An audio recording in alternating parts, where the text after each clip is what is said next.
On February 27, 2026, in Los Angeles, the news broke quietly at first. Neil Sedaka had passed away at the age of 86. The family released a brief statement, simple, dignified, almost understated. But within hours, something remarkable happened. Radio stations began spinning his records again. Streaming platforms pushed his catalog to the front page. Breaking up is hard to do. Laughter in the rain. Oh, Carol. It was as if the world had instinctively reached for the comfort of his melodies. Obituaries highlighted chart positions, awards, and career milestones. Yet numbers alone never explained Neil Sedaka's endurance. What truly made him timeless was structure. Songs built with such precision and emotional clarity that a few opening chords could unlock memories decades old. Before we continue, take 1 second to like, subscribe, and tap the bell icon so you don't miss more real stories like this. Neil Sedaka wasn't an accident of pop history, he was trained for it. Born in Brooklyn, New York in 1939, he grew up in a working-class family that valued discipline and ambition. Music wasn't just a hobby, it was a serious pursuit. He studied at the prestigious Juilliard School of Music as a child, absorbing classical foundations that would later define his pop craftsmanship. That early training gave him something many teen idols didn't have: technical armor. He understood harmony, he respected arrangement, he could build a melody the way an architect designs a cathedral: balanced, intentional, unforgettable. In the late 1950s and early 1960s, he became one of the defining voices of the Brill Building era. Inside those New York offices, where songwriters crafted hits for a booming youth market, Sedaka partnered with lyricist Howard Greenfield. Together, they created songs that felt youthful yet structured, playful yet precise. Calendar Girl, Happy Birthday Sweet 16, Breaking Up is Hard to Do. The hooks were immediate, the phrasing was clean, his voice carried a distinctive brightness, earnest but controlled. By 1962, Sedaka was a global star. He toured relentlessly. Teen magazines featured him on glossy covers. Fans screamed his name. Yet, even at the height of fame, there were signs that he was different from many of his contemporaries. He wasn't reckless. He wasn't scandal-driven. He was disciplined, almost studious. Behind the stage lights, he was a husband and father, protective of stability in a business that rarely offered it. Then the mid-1960s arrived, and with them a cultural earthquake. The British invasion reshaped the soundscape. Bands wrote their own material, leaned into edgier tones, and shifted pop toward rock. Suddenly, the polished Brill Building style felt dated. Sedaka's chart dominance evaporated almost overnight. Radio moved on. Record executives grew cautious. The teen idol era closed its curtain. For many artists, that would have been the end. But this is where the so-called double life began. While American audiences assumed he had faded away, Neil Sedaka quietly rerouted his career. Instead of chasing trends desperately, he leaned into his strength: songwriting. He began writing for other performers. Some tracks became hits without his name attached in bold letters. In certain markets, his voice was present but not foregrounded. In others, his melodies traveled under entirely different banners. He recorded in multiple languages. He built audiences in Europe and Australia. While American radio had turned its attention elsewhere, overseas listeners welcomed him. In the United Kingdom, he found renewed appreciation.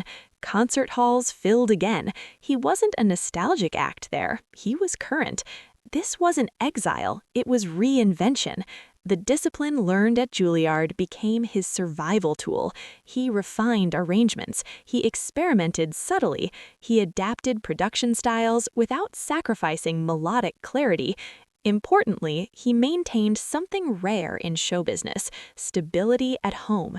Through career turbulence, he protected his family life. There were no public meltdowns, no chaotic headlines. Instead, there was quiet persistence. For more than 30 years, this parallel path continued. In America, he was remembered as a former teen idol. Abroad, he was evolving, recording, selling tickets. Two narratives ran simultaneously, one visible, one largely unseen. The comeback that American audiences witnessed in the mid-1970s didn't materialize from nowhere. It was the result of steady rebuilding. When Laughter in the Rain climbed the charts in 1975, it felt like a return. In truth, it was a reveal. He hadn't been absent, he had been preparing. His duet, Bad Blood, featuring Elton John, reintroduced him to a new generation. Younger listeners heard sophistication beneath the pop sheen. Industry peers recognized his craftsmanship. The comeback wasn't fueled by nostalgia, it was powered by skill that had never disappeared. The idea of a double life suggests secrecy. In Sedaka's case, it was more about parallel existence. Public perception told one story, a star who peaked early. Reality told another, a composer who adjusted geography, language, and strategy to stay active in a shifting industry. And perhaps that is the deeper lesson. Neil Sedaka understood tempo, not just in music, but in life. When the world accelerated, he recalibrated. When tastes shifted, he studied them. When doors closed domestically, he opened them internationally. He never abandoned melody as his anchor. By the time streaming platforms revived his catalog in 2026, younger audiences were discovering something their grandparents already knew. These songs endure because they are built to endure. Clean chord progressions, memorable hooks, emotional directness without cynicism. The first chapter of his life was bright, immediate, explosive. The second was strategic, global, and quietly resilient. Together, they form the real story, one not defined by a rise and fall, but by adaptation. In the next part, we trace that hidden journey more closely, inside the overseas rebuilding, the industry alliances that made his comeback possible, and the disciplined mindset that kept him steady while others burned out. Because Neil Sedaka didn't just survive changing eras, he mastered them. When American radio cooled on Neil Sedaka in the late 1960s, the narrative hardened quickly. Former teen idol, yesterday's sound, a chapter closed. But while headlines moved on, Sedaka began the most strategic phase of his career. He focused on markets that still valued melody-first songwriting. The United Kingdom proved pivotal. British audiences, always attentive to strong composition, embraced his live performances. He wasn't treated as nostalgia, he was treated as a craftsman. That distinction mattered. Sedaka adjusted production styles subtly, less bubblegum, more contemporary instrumentation, yet he refused to chase trends blindly. Instead, he filtered them through his compositional discipline. The classical training from childhood still shaped his instincts. Even his pop arrangements carried structural balance. Crucially, he also leaned deeper into collaboration. Industry friendships opened doors. Support from artists who respected his catalog helped reposition him. When the mid-1970s revival arrived, it wasn't framed as a gimmick, it felt earned. Laughter in the Rain became a defining comeback single, lush, romantic, unmistakably melodic. Bad Blood added contemporary edge. The charts reflected something rare, not a novelty resurgence, but a genuine second act. Behind the scenes, Sedaka remained intensely work-focused. He rehearsed meticulously. He guarded his voice. He prioritized consistency over spectacle. While some peers succumbed to excess, he treated music like long-term architecture. Build carefully, reinforce foundations, let structure outlast fashion. His catalog also proved adaptable across generations. The 1962 version of Breaking Up Is Hard to Do was bright and upbeat. The 1975 version slowed the tempo, revealing emotional depth that had always been there. Few artists successfully reinterpret their own hits.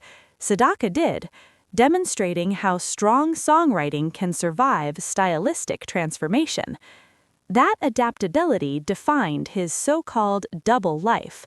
For 3 decades, 2 audiences perceived him differently. One remembered the early hits, the other experienced ongoing evolution. Neither view was false, but neither was complete. When digital platforms in the 21st century revived legacy catalogs, Sedaka's songs found new listeners again.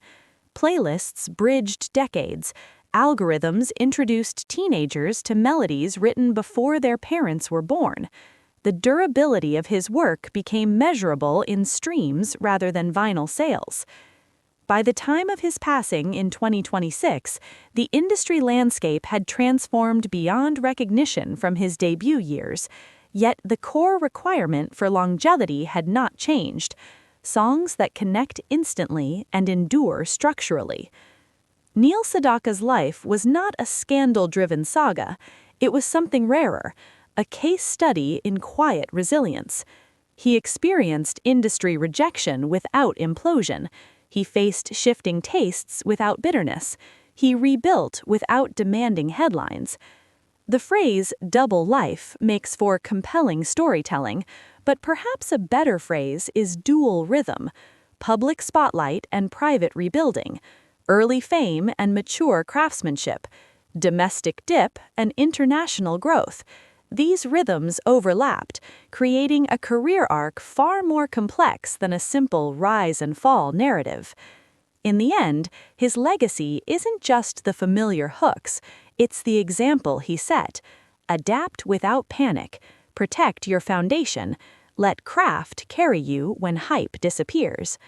When those opening piano chords play, whether in a 1962 jukebox or a 2026 streaming queue, they still do what great songs are meant to do.